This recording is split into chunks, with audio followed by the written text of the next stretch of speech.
Jamaica and his girl meet in his wretched apartment. There is a little torn out picture of Martin Luther King taped to the wall, a gray reminder of some other time, to plan an escape, or better, hide out. And in one of the most extraordinary scenes in any American movie, a death's head reversal of every warm close-up you have ever seen, Jamaica begins to talk about green hills and a blue sky, about quiet rest, peace of mind, about going home.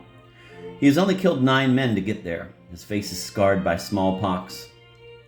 His eyes try hard to explain. Jamaica goes on. You don't hear him. The camera stays in tight. Every few seconds, his whole face shudders, seems almost to shred, as a ghastly, obscenely complex twitch climbs from his jaw to his temple, breaks, and starts up again.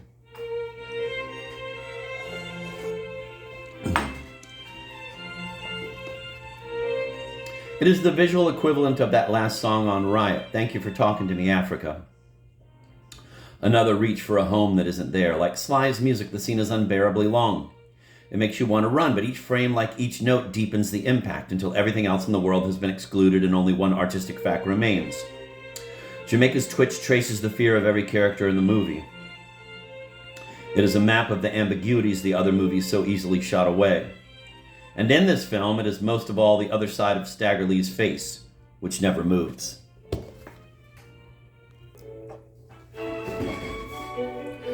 Finally, Franciosa, Quinn, and their troops converge on the abandoned tenement where Jamaica and his girl are hiding.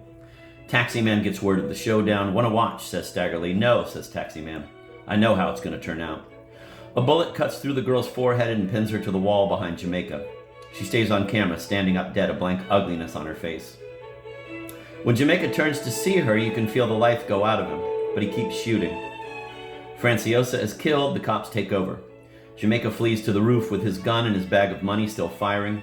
He kills more. Stagger Lee, sent to cover for Taximan, watches from another rooftop. Jamaica falls, and in the only false moment in the picture, flings his money down to children in a playground.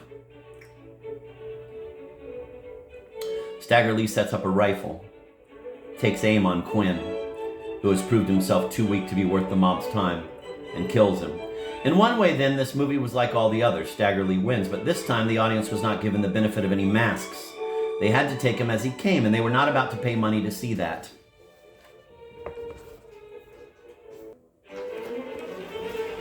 Almost always there is a retreat once something like the truth is out. Audiences respond to that moment of clarity, but they only want so much of it, scared of their own vision or not trusting their audiences. Artists grow timid and hedge their bets.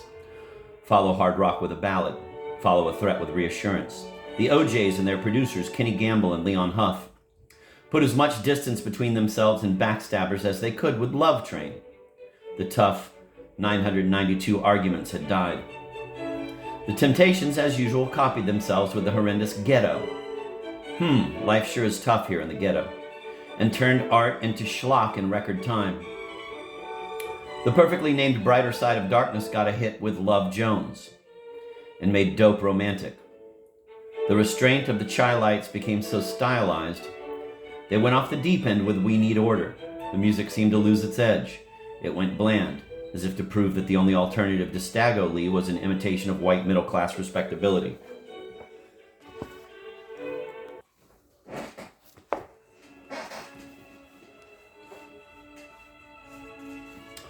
At the core of the attempt to make artistic and commercial sense out of the world Riot revealed, and in terms of black music almost invented, was a new triumph of black capitalism and controlled craftsmanship, a kind of poetic efficiency. Most of the records discussed here were created by producers, not groups, and while the producers would take virtually any risk to break onto the charts, their real ambition seemed to be to stay on the charts without taking any risks at all. Wow. God damn.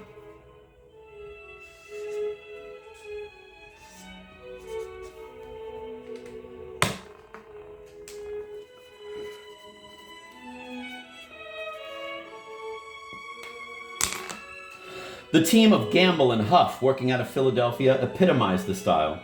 Their records featured beautifully intricate hooks, a sophisticated blend of R&B force and mainstream strings, and irresistible internal riffs that stood up under hundreds of listenings, which meant that when the records got on the radio, they stayed there. The Spinners' I'll Be Around, produced by Gamble Huff disciple Thorne Bell, featured an up and down guitar line that could have carried a French lesson without losing any of its commercial force. But cultural force was something else again.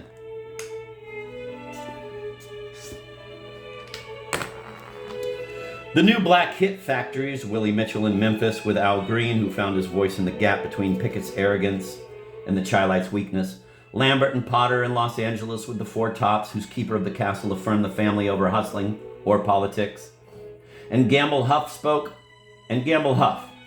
of consistency and stability as the crucial values. After that one burst of unity and vitality, which if we call it a fad will tell us how good fads can be, black music drifted back into something like a parallel of the most conventional black reality, save for Stevie Wonder and Marvin Gaye, who produced their own records with their own money and kept moving. This was a limit not only on violence and excess, but on real cultural ambition, a black version of benign neglect. Daniel Moynihan thought if you removed the promise, you would remove the threat. Here, the threat submerged, but so did the promise. Because the paradox that gives Riot its tension is that Sly knows that Staggerly holds the key to vitality as well as disaster.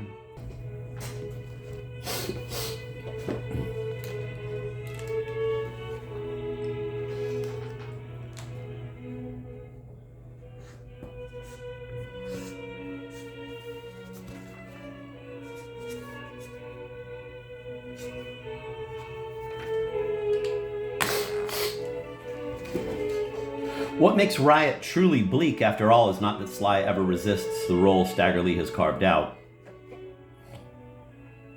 Not that he shrinks from its momentum, but that he cannot survive it. And it was this truth that made Riot so different from all the other records, no matter how good they were. The producers' singers moved easily from music that could have made history to music that merely reflected it. Many even lost the energy that in popular music can usually be substituted for vision. They drifted, like all cultural reflections, into accommodation, into music for a new normalcy.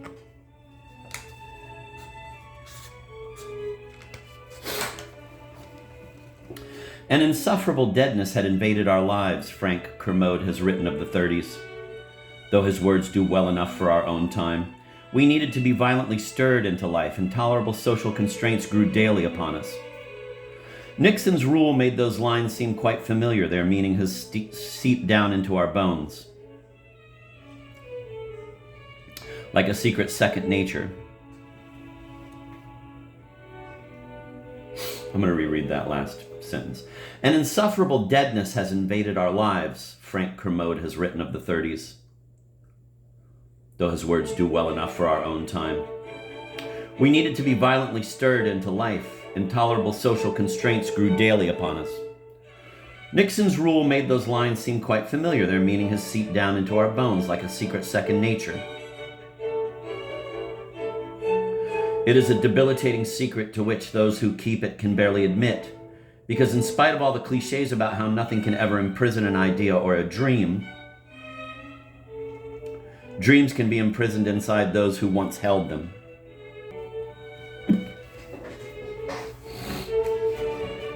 These dreams are worn down and dissolved as the world mocks them by its versions of reality. They are dissolved because the one who once felt alive because of them must live in that world.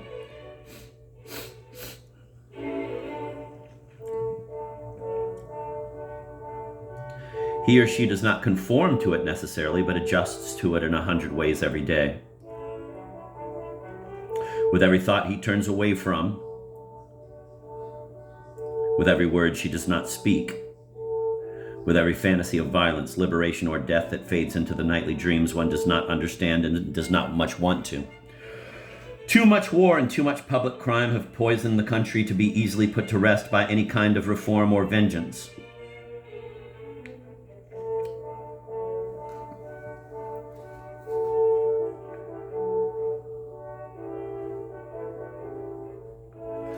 There is simply too much to forget. Our politics have robbed the good words of ethics of their meaning.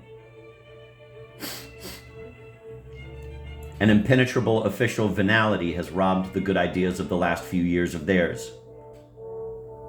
What in the 60s looked like a chance to find new forms of political life has been replaced by a flight to privacy and cynicism. The shared culture that grew out of a love affair with the Beatles has collapsed, not without their help. into nostalgia and crackpot religion. The revisionists have already gone to work on the last decade, which was, no matter how smug, self-righteous, or naive, a time of greater cultural and political freedom than most of us will likely know again. Those who, in Leslie Fiedler's words, lived the mythic life of their generation, those who made it and were remade by it, can now hardly remember it.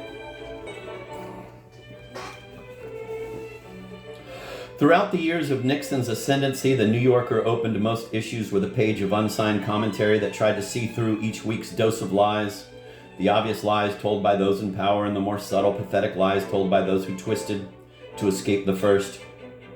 It was something better than comforting to read that commentary every week. And something worse. There was satisfaction in knowing that someone had the will and the talent to work to find the truth, no matter how pointless the effort seemed. There was a queasy disgust in knowing that someone else had to do that work for me.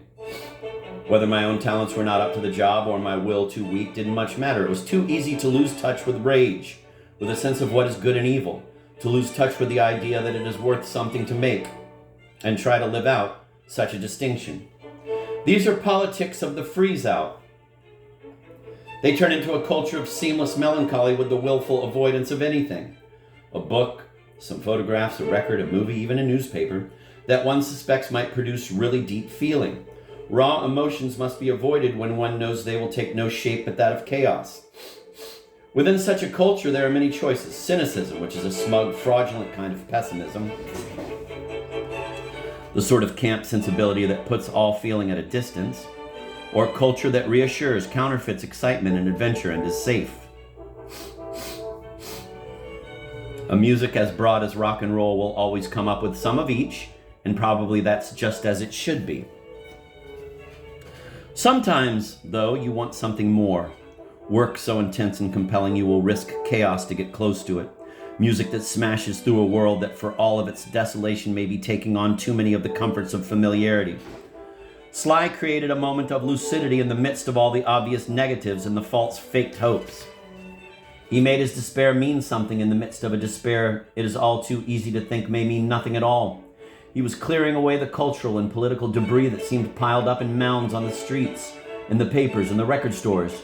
For all of the darkness of what he had to say and how he said it, his music had the kind of strength and the naked honesty that could make you want to start over.